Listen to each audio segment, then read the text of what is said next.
Baik, Assalamualaikum warahmatullahi wabarakatuh.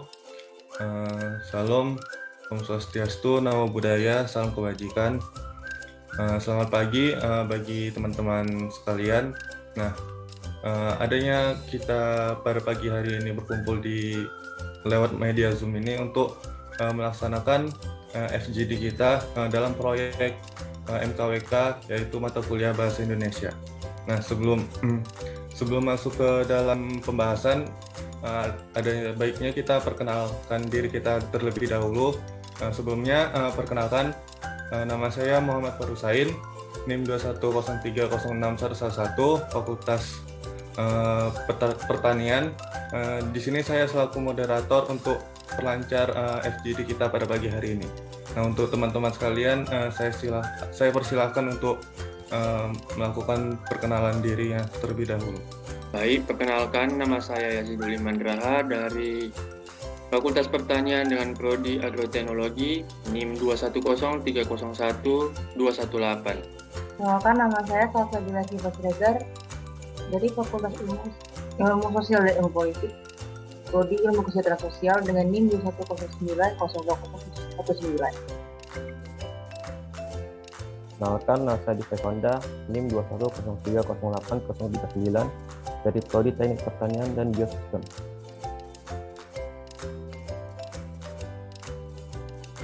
Perkenalkan, saya Nurul Inayah Zulputri dari jurusan Sosiologi FISIP dengan NIM 210901003. Perkenalkan, nama saya Rizky Ismail, NIM 210902078 dari Program Studi Ilmu Kesejahteraan Sosial.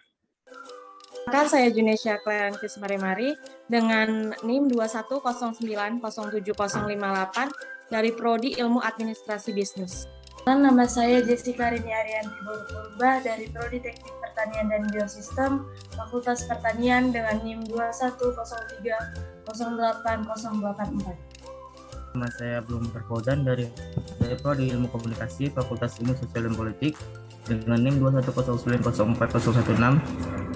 Nama saya Cynthia Leviona dengan NIM 211501105 dari Prodi Farmasi. Perkenalkan, nama saya Fardila Akira Sinik dari Fakultas Ilmu Sosial dan Politik, Prodi Ilmu Politik dengan NIM 210906092. Terima kasih. Oke, baik, terima kasih kepada teman-teman sekalian. Sebelum kita masuk ke dalam forum, di sini saya akan membacakan beberapa peraturan sebelum kita melaksanakan FGD kita pada pagi hari ini. Untuk yang pertama yaitu untuk menjawab pertanyaan, kita menggunakan fitur raise hand yang ada di Zoom sebelum saya nanti panggilkan namanya untuk menjawab. Yang kedua, untuk menjawab dimohonkan untuk secara teratur dan tidak saling berebutan. Yang ketiga itu dalam FGD ini tidak ada benar dan salah, karena kita di sini itu untuk berdiskusi dan bukan untuk saling jawab suatu pertanyaan yang pasti. Untuk selanjutnya itu ada menghargai pendapat dari tiap peserta, kemudian tidak diperkenankan untuk menyela pendapat yang diutarakan dari peserta lain, dan yang terakhir itu dimohonkan untuk aktif dalam forum.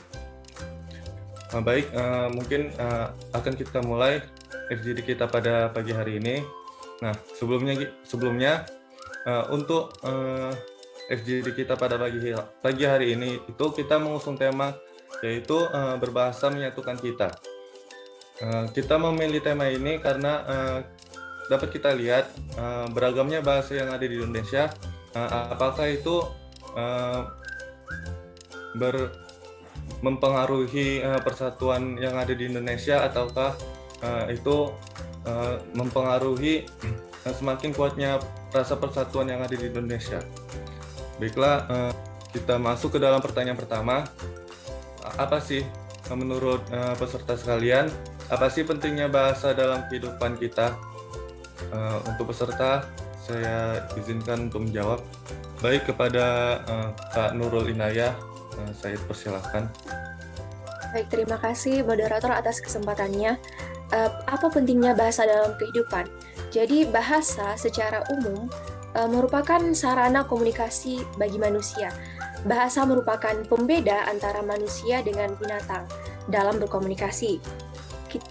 Seperti yang kita ketahui, binatang menggunakan simbol dan tanda-tanda untuk berkomunikasi sesama mereka, dan itu bukanlah bahasa. Dengan bahasa, individu dapat mengungkapkan gagasan, pikiran, dan perasaannya kepada individu lain, sehingga pembicaraannya itu bisa menjadi dua arah, ada interaksi. Lalu, bahasa merupakan identitas dari suku atau bangsa. Sekian, saya kembalikan kepada moderator. Baik, terima kasih kepada Kak Nurul Inayah. Kepada peserta lain, ada yang ingin menambahkan? Oke, kepada Kak Jessica Rinia dan Tibor Purba, saya persilahkan. Nah, menurut saya, bahasa sangat berperan penting dalam kehidupan kita. Karena bahasa merupakan alat komunikasi manusia, baik secara lisan ataupun tulisan. Bahasa juga berfungsi sebagai alat ekspresi diri, di mana sejak kecil kita tahu bahwa kita menggunakan bahasa Indonesia sebagai sarana untuk mengungkapkan dan mengekspresikan diri kita kepada orang tua kita. Nah, yang kedua juga bahasa merupakan alat komunikasi, di mana bahasa dipakai buat menyampaikan maksud tertentu agar bisa dipahami orang lain. Bahasa juga sebagai alat integrasi dan adaptasi sosial, di mana saat beradaptasi di lingkungan sosial baru, setiap orang akan memilih bahasa yang digunakan tergantung situasi dan kondisi yang dihadapi. Selain itu, bahasa juga sebagai alat kontrol sosial, di mana kontrol sosial dengan memakai bahasa bisa diterapkan pada individu ataupun masyarakat. Terima kasih. Mungkin cukup 2 peserta saja yang menjawab, karena kita masih ada beberapa pertanyaan lagi. Nah, untuk pertanyaan selanjutnya itu, sebagaimana kita ketahui bahwa bahasa itu memiliki beberapa fungsi sendiri ya. Nah, jadi di sini saya ingin menanya pendapat dari para peserta, bagaimana sih bahasa itu dapat menyatukan masyarakat atau bangsa. Kepada para peserta, saya persilahkan waktu dan tempat. Baik, pada Kak Salsabila, saya persilahkan. Menurut saya, bahasa dapat menyatukan masyarakat atau bangsa dengan cara bahasa Indonesia itu berperan sebagai alat hubungan antar masyarakat. Yang seharusnya menyadarkan kita bahwa adanya peran bahasa Indonesia ini, kita dapat dengan mudahnya berhubungan dan berkomunikasi satu sama lain tanpa merisaukan perbedaan latar belakang, sosial budaya, dan bahasa satu sama lain. Bahasa Indonesia juga merupakan simbol penyatuan berbagai suku bangsa dengan latar belakang sosial budaya dan bahasa yang berbeda-beda di Indonesia. Baik, terima kasih kepada Kak Salsabila. Mungkin Bang Rizky ada yang ingin ditambahkan? Baik, terima kasih moderator. Berdasarkan penelitian dari Lembaga Ilmu Pengetahuan Indonesia atau LIPI, Indonesia setidaknya memiliki 700 bahasa daerah. Apa jadinya kan tidak ada bahasa Indonesia? Bahasa Indonesia sebagai bahasa nasional dan bahasa persatuan memiliki peran sebagai alat penghubung antar masyarakat, antar daerah, dan antar budaya. Dengan demikian, menyadarkan kita bahwa adanya bahasa nasional ini, kita dapat berhubungan dan berkomunikasi satu sama lain tanpa merisaukan perbedaan latar belakang sosial budaya dan bahasa satu sama lain. Baik, terima kasih kepada Bang Rizky. Mungkin dicukupkan dulu. Nah, seperti yang dibilang Bang Rizky tadi kan bahwa bahasa yang ada di Indonesia itu ada banyak ya bahasa daerahnya, sekitar 700 lebih bahasa daerah. Nah, di sini jadi karena banyaknya bahasa yang ada di Indonesia itu, ada nggak sih contoh kasus perbedaan bahasa di setiap daerah yang para peserta ketahui? Pada Kak Nurul, saya persilahkan. Baik, kasus perbedaan bahasa yang bisa saya sampaikan merupakan pengalaman dari salah satu guru saya dahulu. Jadi guru tersebut merupakan guru baru yang dari Yogyakarta yang ditempatkan di salah satu sekolah menengah di Padang Sidimpuan. Guru tersebut mengalami gegar budaya. Kenapa? Karena guru tersebut kan dari kecilnya menggunakan bahasa yang santun, ramah, dan bernada lembut. Sementara dia menghadapi murid-muridnya yang mayoritas menggunakan bahasa Batak dengan suara yang tegas dan bernada tinggi, dan mereka yang berbahasa Batak juga terkesan cepat-ceplos dalam berbicara. Jadi di tahun-tahun pertama guru tersebut mengajar, beliau merasakan cemas, bingung, terkejut, dan sedih karena mendapatkan menurutnya seperti kurang dihargai oleh murid-muridnya. Gegar budaya tersebut bukan hanya dialami oleh guru yang berasal dari luar lingkungan Batak. Ada siswa-siswi yang berasal dari etnis Minang dan Jawa di sekolah tersebut juga pernah mengalami gegar budaya. Misalnya pada penggunaan kata-kata tertentu, contohnya adalah kata bujang. Di bahasa Indonesia kita tahu bahwa bujang itu artinya pria dewasa yang belum menikah. Sementara di Padang Sidimpuan, kata bujang itu mengarah pada kelamin perempuan. Jadi penggunaan kata yang berbeda makna membuat beberapa murid dan juga guru mengalami gegar budaya. Terima kasih. Contohnya itu sudah dijabarkan secara detail ya. Sebagaimana kita ketahui tadi kan bahwa misalnya di Indonesia itu memiliki banyak bahasa daerah. Nah, tapi ini ada di beberapa daerah tertentu yang bahasa daerahnya itu cukup kental gitu kan. Nah, jadi di daerah ini itu mereka itu lebih cenderung menggunakan bahasa daerah ketimbang bahasa nasional kita, yaitu bahasa Indonesia. Nah, yang saya pertanyakan ini kenapa sih hingga sekarang ini masih ada gitu suku yang merupakan bagian dari bangsa ini yang masih tidak menggunakan bahasa Indonesia dalam komunikasi mereka di kehidupan sehari-hari. Oke, kepada Bang Yazidul Iman, saya persilahkan untuk menjawab. Baik, terima kasih sebelumnya kepada moderator atas kesempatan yang diberikan kepada saya. Menurut saya akan hal tersebut ada dua faktor yang melatar belakanginya. Pertama adalah faktor internal, yaitu suku itu sendiri yang tidak ingin membuka dirinya terhadap perkembangan dunia luar. Dan suku tersebut tidak ingin budaya atau adat istiadatnya tercampur dengan budaya-budaya luar, baik dari segi budaya, adat, ataupun bahasanya. Kemudian dari faktor eksternal, pertama yaitu kurangnya terjamahnya suku tersebut akan dunia luar, kemudian lokasi dari bentuk geografi bentang alam Indonesia yang terpencar akan pulau sehingga sulit untuk dijangkau. Kemudian kurangnya akses atau orang-orang berpendidikan yang dari suku tersebut yang ingin mengenal dunia luar atau berbahasa Indonesia lebih lanjut. Oke, kepada ini Kak Cynthia sepertinya mau menambahkan. Kepada Kak Cynthia, saya persilahkan. Baik, terima kasih kepada moderator atas kesempatannya. Jadi, menurut saya, mengapa suku di daerah terpencil masih kurang dalam menggunakan bahasa Indonesia, dikarenakan mereka memiliki kepercayaan yang tinggi terhadap kepercayaan nenek moyangnya dan terhadap istiadat nenek moyangnya, sehingga dari didikan dari kecil mereka masih memperkuat tentang kepercayaan mereka hingga mereka tidak fasih dalam menggunakan bahasa Indonesia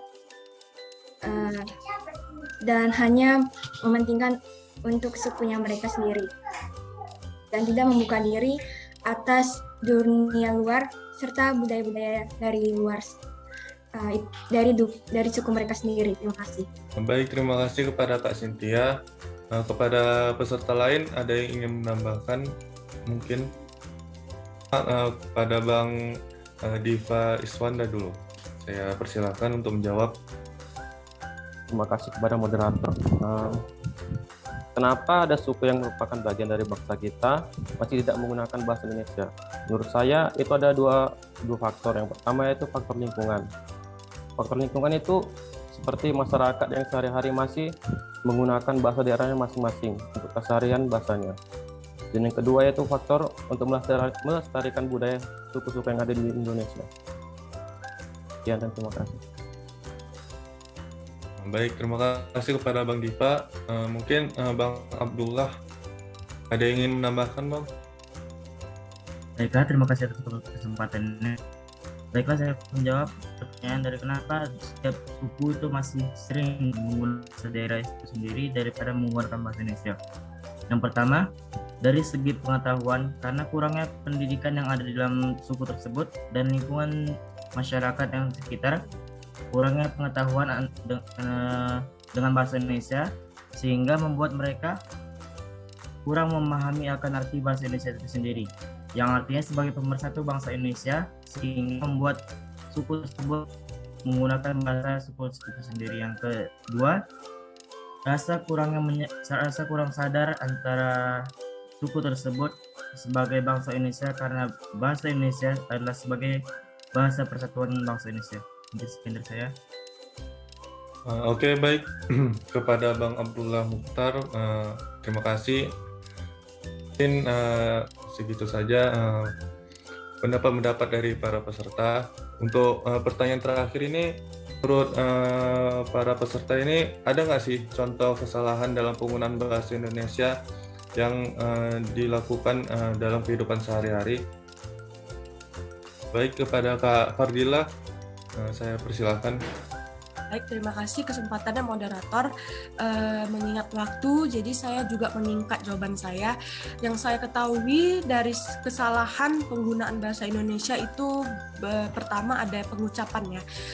Pengucapan seperti sekarang bahasa Indonesia sering dicampur-campur dengan bahasa Inggris. Kalau kata orang itu namanya bahasa Jaksel ya, Jakarta Selatan. Contohnya seperti jujurly, kayak jujur dicampur honestly, itu gimana gitu. Jadi dia ada percampuran bahasa Indonesia dan bahasa Inggris. Jadi menurut saya itu kalau bisa ke depannya lebih diperbaiki kali ya, karena itu nggak baik dalam penggunaan bahasa Indonesia. Itulah lebih tepatnya bahasa gaul, tapi itu sebaiknya nggak usah dipopulerkan. Itu aja sih menurut saya. Terima kasih. Kepada Kak Fardila, saya ucapkan terima kasih. Kepada peserta lain, ada yang ingin menambahkan? Kak Cynthia, saya persilahkan, Kak. Baik, terima kasih atas kesempatannya kepada moderator. Menurut saya, tambahan sedikit mengenai kesalahan dalam penggunaan bahasa Indonesia adalah pemborosan kata, yaitu seperti banyak siswa-siswa, di mana siswa-siswa ini telah memberikan makna kata banyak, dan sehingga tidak diperlukan lagi kata banyak di bagian depan. Terima kasih. Baik, terima kasih kepada Kak Cynthia. Kepada peserta lain ada yang ingin menambahkan? Atau ada yang ingin menambahkan tentang pertanyaan-pertanyaan sebelumnya? Saya persilakan. Nah, kepada Kak Junesia, saya persilakan, Kak. Baik, saya ingin menambahkan jawaban untuk pertanyaan ini. Menurut saya salah satu kesalahan yang sering ditemui itu adalah kita tidak mampu untuk menempatkan diri kita dalam berbahasa. Yang saya maksud di sini adalah kita tidak bisa membedakan bahasa seperti apa yang harusnya kita gunakan. Apakah itu bahasa pergaulan sehari-hari atau penggunaan bahasa Indonesia secara formal. Contohnya sederhana, itu ketika kita berada di ruang kelas, kita ingin menyampaikan pendapat, kita malah menggunakan bahasa kita sehari-hari yang dimana ini tidak formal atau tidak sesuai dengan penggunaan bahasa Indonesia yang baik dan benar. Juga menyinggung dari pertanyaan sebelumnya, yaitu contoh perbedaan bahasa di setiap daerah, ini saya temui di kehidupan saya sehari-hari. Jadi ketika SMA di ruang kelas, seharusnya kan kita dalam proses belajar kita menggunakan bahasa Indonesia yang baik dan benar.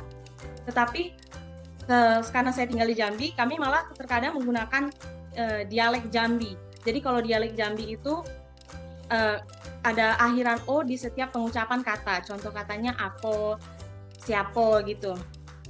Menurut saya ini tidak sesuai karena salah satu fungsi bahasa Indonesia itu sebagai bahasa pengantar dalam dunia pendidikan. Begitu, terima kasih.